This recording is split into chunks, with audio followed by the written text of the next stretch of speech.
Middle case యాక్టివిటీస్‌కి స్వాగతం. ఈరోజు మన వీడియోలో అయితే పావురాలకి మంచి మేత అనేది ఎలాగా మనం లో బడ్జెట్‌లో కొనుక్కోవాలనేది చెప్పబోతున్నాను. సో, పావురాలనేది మనకు బేగా అలవాటు అవ్వాలంటే వాటికి మంచి ఫుడ్ అనేది మనం పెడుతూ ఉండాలి.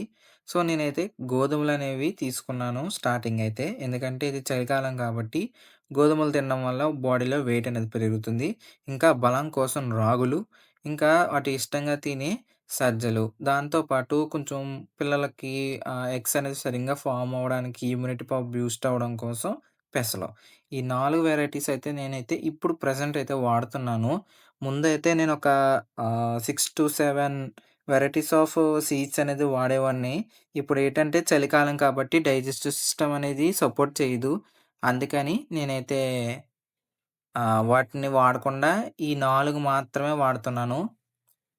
ఆహ్, మీరు కూడా ఒకవేళ చలికాలంలో మీరు పావురాలకి మేతేసుకునేటప్పుడు ఇలా మార్చుకోండి. కొంచెం తేలిగ్గా అరిగిపోయేటట్టు ఇలా చేసుకోండి. ఫస్ట్ ఆఫ్ ఆల్ మనం తీసుకున్న మన మేతనైతే మిల్లి నుంచి తీసుకుంటాం గదా!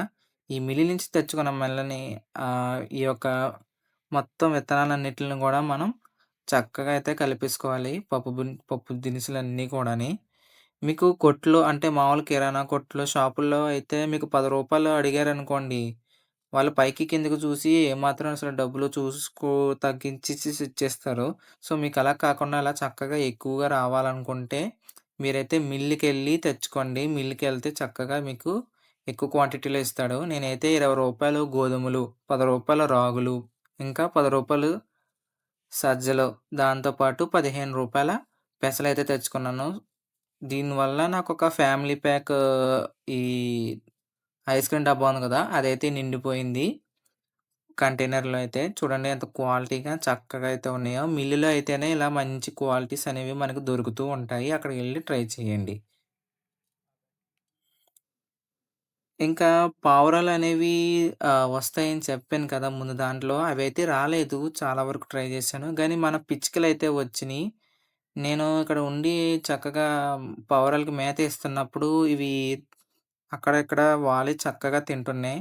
ఒక 6 పావురాలు సారీ 2 పావురాలు, ఒక 6 పిచ్చుకలైతే వస్తున్నాయి ఇక్కడికి. రోజు తరచుగా అయితే వస్తాయి ఇక్కడికి ఇవి. ఇప్పుడైతే రెండే ఉన్నాయి. అంటే ఫోను తీశాను భయపడిపోయి వెళ్ళిపోయినియి. నేనున్నప్పుడైతే నన్ను జూసి పెద్దగా భయపడవు. ఇవి నేనేం చేయనని తెలుసు వాటికి. అందుకే బయట అడవి పిచ్చుకలివి. వీటినైతే దగ్గర నుంచి వీడియో తీసి మీకైతే చూపిస్తాను. ఈ స్పారోస్ అనేవి చాలా యూనిక్‌గా అయితే ఉన్నాయి. ఇదిగోండి. ఇందులో అయితే నేను ఒకసారి సజ్జలు మొక్కలనేవి ఇందులో ఏసేసాను. ఆ ఏసిన దాంట్లోంచి ఇదైతే గడ్డి పరకలైతే వచ్చినియి. దానికున్న చిన్న చిన్న విత్తనాలనేవి పీక్కొనైతే తింటున్నాయి ఇవి. మీకు దగ్గరగా క్లోజప్ అయితే అయించి మీకు అయితే చూపిస్తా చూడండి. పిచ్చుకలనేవి చాలా అందంగా, చాలా యూనిక్‌గా ఉన్నాయి వీటి ప్యాటర్న్స్ అనేవి. సో, ఈ 2 వచ్చేసి ఫీమేల్స్. మెయిల్స్ అనేవి పారిపోయినియి. నన్ను చూసి అదే ఫోను చూసి భయపడిపోయినియి. నన్ను చూసి కాదు.